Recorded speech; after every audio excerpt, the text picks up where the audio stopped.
Aujourd'hui, avec Valodéa, nous allons voir comment gérer les tontes de pelouse au lieu de les jeter.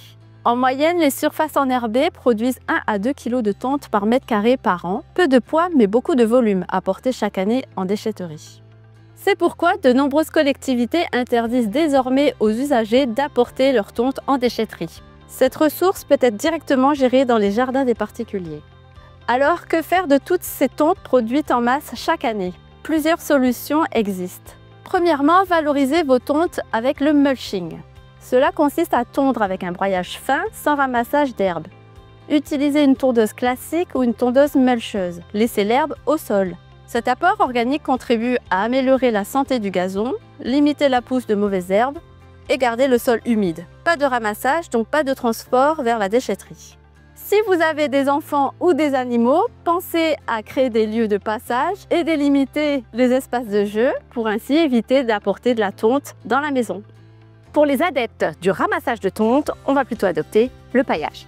Donc couvrir le sol avec la tonte afin de le protéger, d'entretenir la croissance des plantations, de limiter l'arrosage et de limiter l'achat d'engrais. Ensuite, on va étaler les tontes en couches uniformes au pied des plantes et des arbustes. À peu près 5 cm avec une herbe humide et 10 cm avec une herbe sèche, qu'on aura fait sécher quelques heures ou quelques jours avant d'épandre.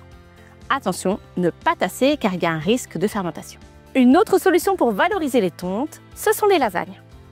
Il est possible d'utiliser les tontes pour reconstituer un sol fertile au-dessus d'un sol existant.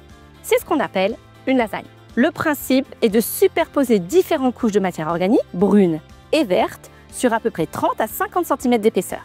On coupe les branchages assez fins pour faciliter l'installation des cultures sur la couche du dessus. Et ensuite, il n'y a plus qu'à planter. Le meilleur déchet reste celui qu'on ne produit pas. Donc bien gérer, c'est d'abord moins produire de tonte. Premier conseil, réduire les surfaces à tondre en créant des espaces dédiés. Parterres de fleurs, îlots d'arbustes, prairies fleuries. L'avantage d'une prairie fleurie est que cela va créer un abri pour de nombreux animaux. Insectes, tels que le papillon, la coccinelle, des pollinisateurs vont venir apporter une réelle biodiversité à votre jardin. Second conseil, réduire la fréquence des tontes. Tondre moins souvent, ça veut dire moins de tontes à gérer. Et troisième conseil, on va augmenter la hauteur de tonte. On va plutôt tondre à 8 cm au lieu de 3 ou 4 cm. Le gazon sera plus résistant à la sécheresse, l'herbe sera plus verte, le sol beaucoup plus fertile et moins de plantes indésirables feront leur apparition. Pour résumer, les tontes ne sont pas des déchets, mais des ressources précieuses. Gérées sur place, elles permettent d'éviter d'aller en déchetterie, moins de collecte et moins de transport.